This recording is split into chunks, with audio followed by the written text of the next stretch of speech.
any other person who's just really been in love with Juneteenth as far as they can remember, and you know, finally sees like the government and just everybody just really hopping on the bandwagon. So yeah, we'll get into that a little later. I know we have some questions that are general, some questions that are asked to me specifically.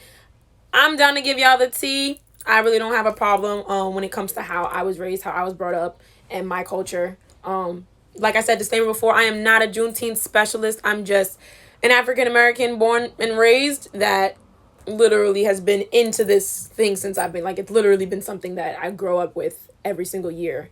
Like Christmas. If you had Christmas every single year of your life that you can remember, I've had Juneteenth since I could remember, as well as the African American History Parade in September. If anybody wants to go to that, I'll give you some details. Follow me. So yeah, about that. But yeah, like there's a lot of cultural things I will say that African Americans, or just being black in America, that we have that sometimes a lot of people don't get to know or get to see. Or maybe, you know, if you grow up differently with parents that may not be from America, or you may not know certain things. And like you guys have all said, American history, it is kind of short on the black people's portion. So, you know, I was lucky enough to be raised in that kind of household. So that's why it's so much within me, with everything that I do and everything that I am. So that's pretty much why I say I do, I act, you know, that's my culture. Right here in America. So if you guys want more details about more Black American cultural things, you know, like Kwanzaa or the African American History Parade, or the African American Day Parade, I'm sorry, in September. Usually there is a Juneteenth parade in Harlem. This year there isn't because of the coronavirus, as we all know. But next year, if you guys want, definitely let me know, because I still do that too. So I'm gonna give it like 2 more minutes. And then we're going to start. If you guys have any questions, you can definitely write them in the comments section. Just let me know. We have about 16 questions here that were submitted throughout the week since the flyer hit. So, but again, I'm not a Juneteenth specialist. I'm just a realist who's black in America, born and raised. So, yeah. How's everybody spending Juneteenth so far? Let me know. Talk to me. Talk to me.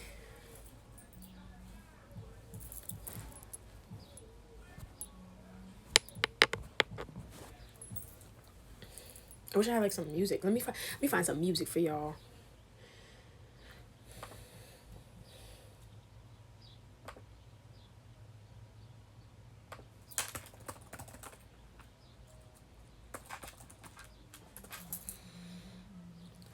Go on and march today. Yes, march today. Do something that is just gonna honestly celebrate, you know, whatever that is. Like, march today if you feel like that's what you need to do to celebrate.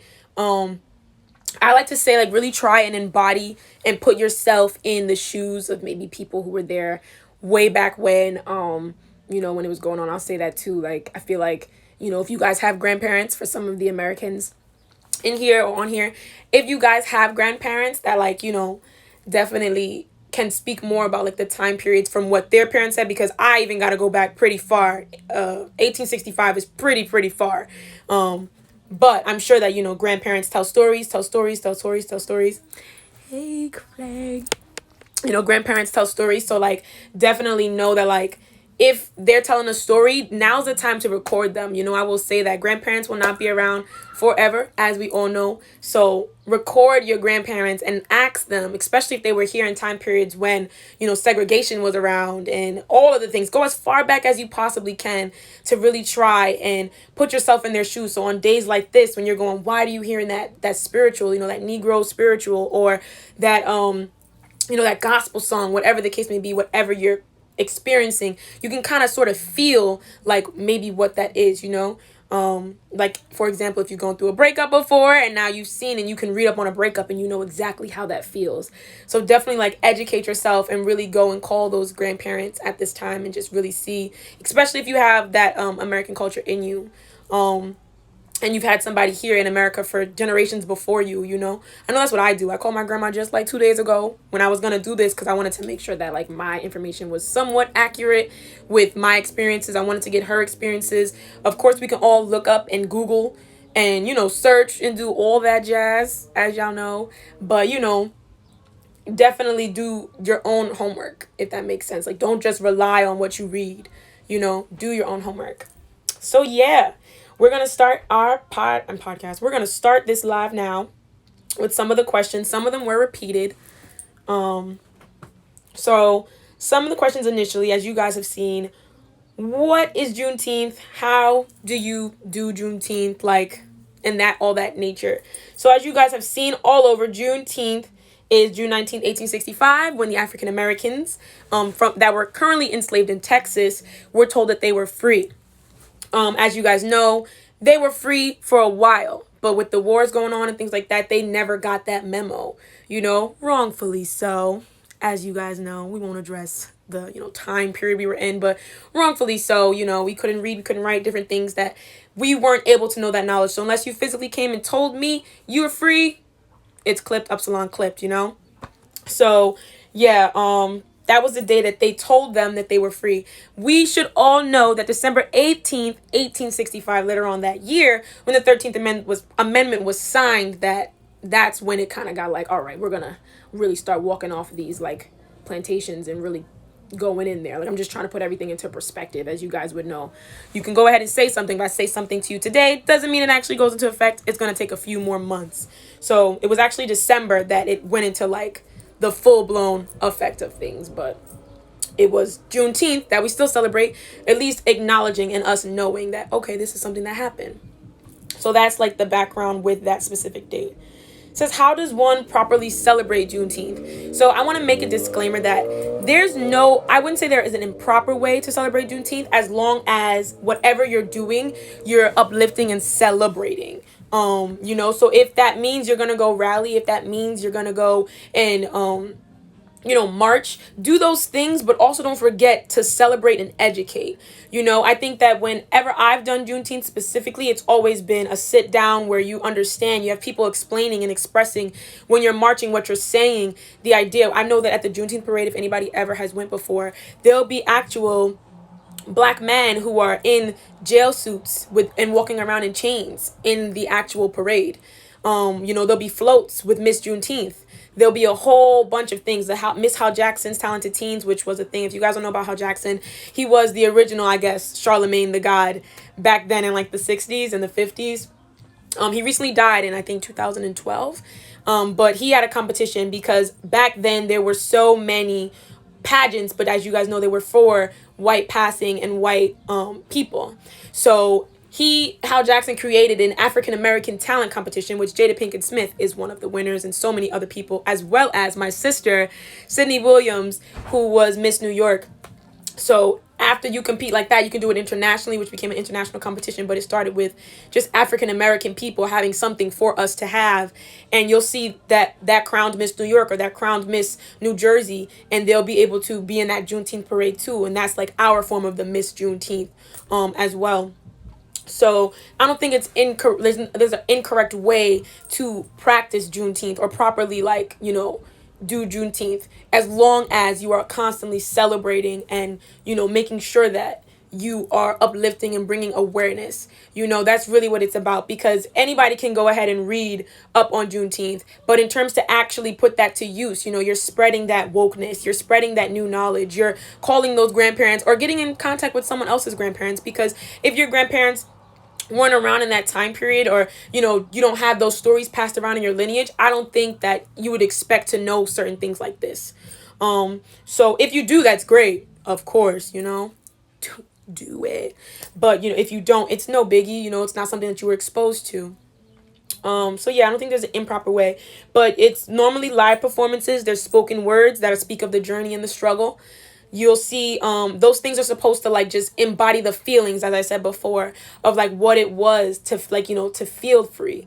Whatever you do to feel free, do that. For me, it's singing. For someone else, it might be dancing. For someone else, it might be roller skating. The options are endless. But whatever you need to do to get in contact and intact with that freedom feeling, do that. Because that's really how you're celebrating Juneteenth, that liberation. And historically, eat some of those African American culture foods that were, soul food. Eat those things, So yeah. The next question I had What are some of the original celebrations for Juneteenth? So Juneteenth, believe it or not, wasn't always a cheerful parade celebration. I spoke to my grandmother about this as well because I feel like what we do now is celebrate it. But before, when it had just happened, just imagine being free for a year after everything. Yeah, you're happy, but you're still sad and you're traumatized by those different time frames. So there's actually my great grandparents who were like, it wasn't always this happy moment. It was like, dang, we were really, wow. It was more of like I guess a moment of silence. It didn't always have that cheerful thing. It wasn't until later on in life, I guess, like I think my grandma was telling me more towards the 1900s that it became like we're not going to be sad anymore. Black American people were saying, I'm not going to be sad anymore. I'm going to celebrate my freedom. I'm going to go out there and do these different things. Granted, we got hit with segregation, but it was just the baby benefits, the idea of, okay, this is bad and that's bad, but I'm going to go out to those black bars that my family's in, or I'm going to go to this, shindig, or these different things that they had, and really just embrace it on those days. So it wasn't always a joyful moment. It wasn't always a celebratory thing. But once it got there, we just raised the bar. We got parades, we got marches, we got everything. So definitely keep that in mind. Somebody asked me, how do you feel about the recent gain in prominence when it comes to Juneteenth? Do you believe the companies who are now acknowledging understand the significance of it, or are they just hopping on the bandwagon? So I'm going to give you the tea on my personal opinion. I feel like companies right now are shooketh, okay?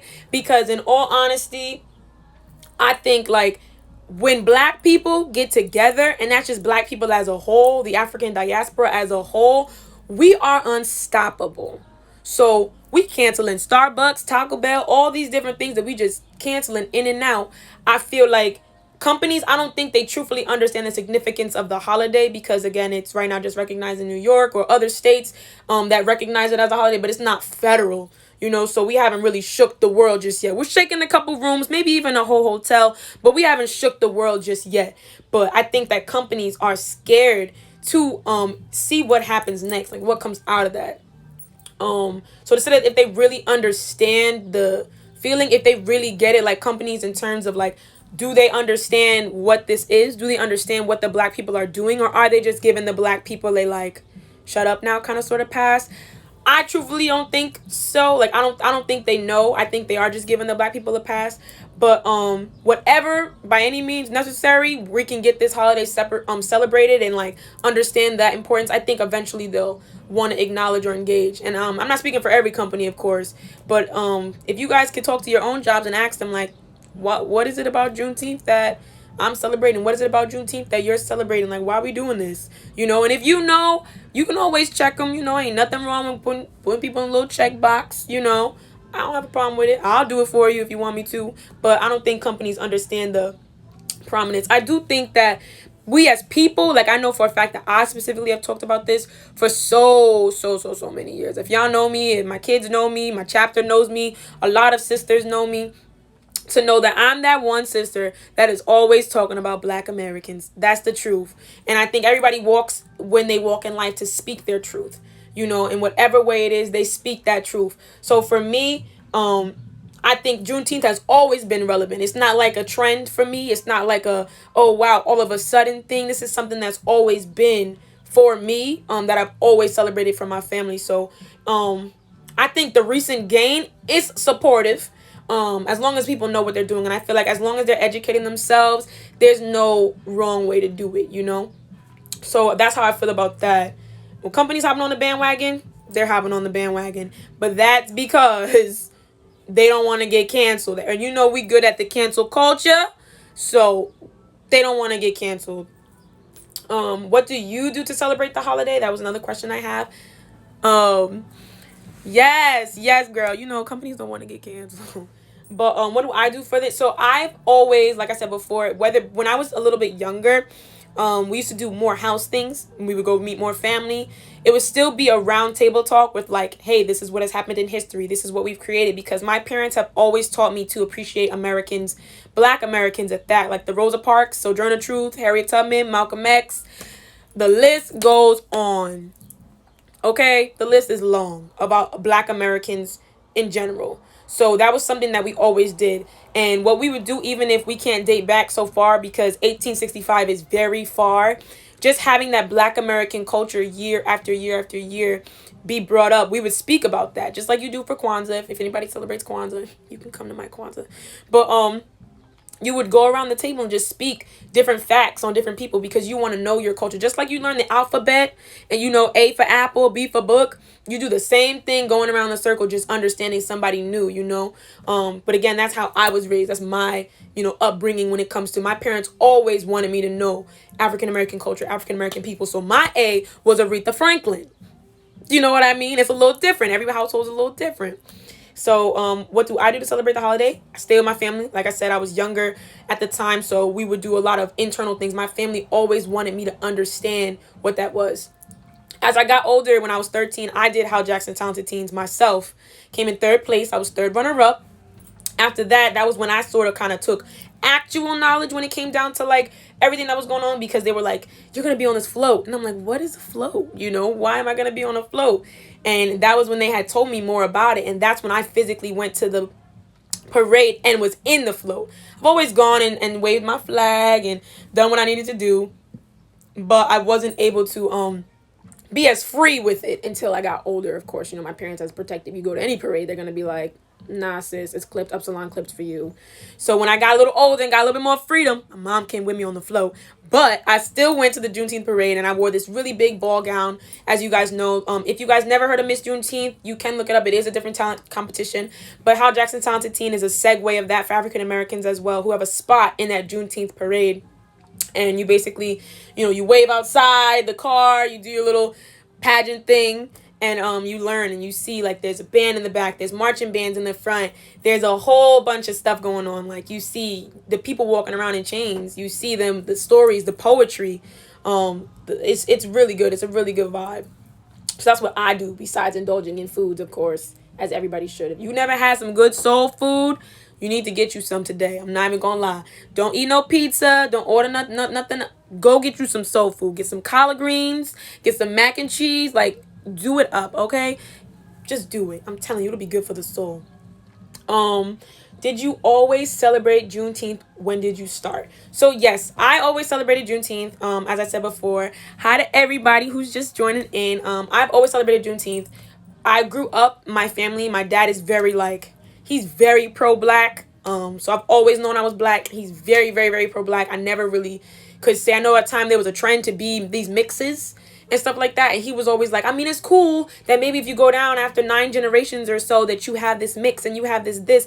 But think about how many generations you just bypassed. So no, I definitely always celebrated Juneteenth and just American culture right here, Black American culture in every single way possible. And that was a thing, it's always been a thing for me.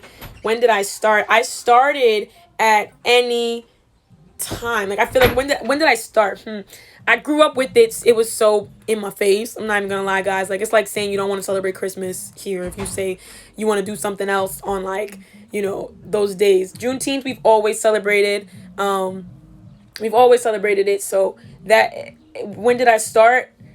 I don't even remember when I could breathe. I probably came out the womb and my dad was like, Juneteenth is coming. I can't wait for you to, be prepped.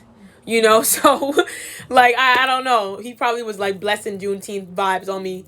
January 10th, 1996. How do you feel about states and companies acknowledging it as a holiday this year? States and companies, like I said, when Black people come together, we are unstoppable. States are scared. Companies are scared. That cancel culture is real. We've proven it every single time that cancel culture is real. So I think that as far as states and companies acknowledging it, it's a start, because I think that, like I said, we've shaken a couple rooms and maybe the hotel, but we are going to shake the world. We are unstoppable. So the more we celebrate every other holiday, and states and companies do just fine, whether we celebrate them or not. So I think that it's fine to, that states and companies are doing it this year. It's good. It's a stepping stone. We got to keep the pressure on it, though, guys. Keep the pressure, because the second we let up, So I feel really good about the fact that states and companies are celebrating them. Whether they know the true importance or not, I'm happy that states and companies are doing it. Like, I'll say that much. What do you wish people knew about this day, and what can we do to move forward? I I wish people knew that it is like it started in like America, but it did grow. Like, I feel like a lot of the times people want to identify with something, and it's no problem with identifying with something that you know, or learning about something to identify with. So I think that's something that we should do, is continuously, like I said before, continue to apply pressure. I guess when I think what I wish people knew about this day is that it is a celebration before anything. Like, make sure that we don't go back to a place of hurt and sadness, even though we have so much work to do. I would say that even though it's a small victory and it's hard for us to understand what that is, and sometimes it's hard for us to really like feel like, but why when we have so much work to do. Yes, we have a lot of work to do. Do not get me wrong. But we have to continue to apply pressure and celebrate the little things too, just to keep ourselves going, because I know that some you guys ever need that confirmation when you're like, I know I'm doing something right, but how do I know? You need a sign. So I think things like this are the signs for us that we're doing something right. It's been all these years, 155 years with this going on, yet we're just now getting this day done. So yeah, we got a long way to go. Yes, stuff is still happening, but what I wish people would know is that it's a celebration before anything, and don't make it something that is a negative speech. Continuously let that grow, let that evolve as the culture has. So yeah. How do you think we should celebrate Juneteenth? I think you guys should celebrate, or, as anybody, there's no wrong or right way to celebrate Juneteenth. As I said earlier, the way you should celebrate Juneteenth is anything that you do to really reenact freedom. This whole day is the idea of what that feeling is like to be free. Whatever you have to do to embody what it feels like to be free, do that thing. And that's how I think you should celebrate Juneteenth. If that's singing, if that's dancing, if that's roller skating, if that is barbecuing, accompany that with everything: music, gospels, spoken word, whatever it is that you can do, celebrate Juneteenth in that way. Celebrate. That's how I think people should just understand, like, celebratory things, not more so anger. Don't let anything come out of anger. What has your experience being a Black woman being raised in Long Island? And I asked my sister this question because I think being Black in Long Island is dope, and she agrees with me. Sydney's in the comments. Sydney's here. Honestly, being Black in Long Island is hard, but it's dope. Everything comes where I feel like being Black anywhere is hard. Being Black anywhere is hard. So if I'm in Long Island, or if I was in Queens or the Bronx, I'm not really, too sure. Being Black is dope. Being a woman is dope. So how is it being a Black woman?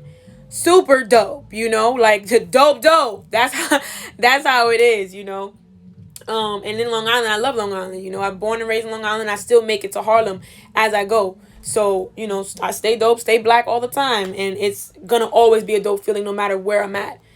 And that's just that. So that is what is my experience being a Black woman in Long Island. Where I'm from in Long Island is Freeport, New York. So it is a very diverse area. We have a lot of Latinx people, a lot of African American people, a lot of Africans, a lot of Caribbeans. That diaspora, we have the Black diaspora in Long Island, I guess referring to the news is probably where this question's from. Like, with a lot that's been going on, you do see Long Island is a town that is very separated in a sense, where we gotta own more property and get down here and, definitely fix that aspect of things too. But for what it's worth, being a Black woman in Long Island is dope. And my experience being Black in Long Island has been dope, because the school that I've attended and the place that I specifically live has been filled with nothing but Black people. So yeah, that's how I feel about that one. My next question: why hasn't it ever been mentioned in the past? It seems to have been hidden for years. So for me, like I said before, it's always been prominent for me. I think that goes to who you're around. If you're around a certain crowd, if you were born into this and you had those lineages of history, so you have those table talks, those holidays, those moments, you automatically are around those things. So I don't say that it's not, why hasn't it ever been mentioned? Because that question does not apply to me. It's always been mentioned. But if you're not around a specific type of people in order to hear those mentions, and that's not your culture directly, I wouldn't expect you to know. So why is it so prominent now? Because people are more aware, people are more alert, and people are more willing to learn, and accept. You know, I think there's a whole lot of separation in general when it comes to black people. So it comes down to like how do you identify and all that jazz? Sure. But it's like, why hasn't it been mentioned in the past?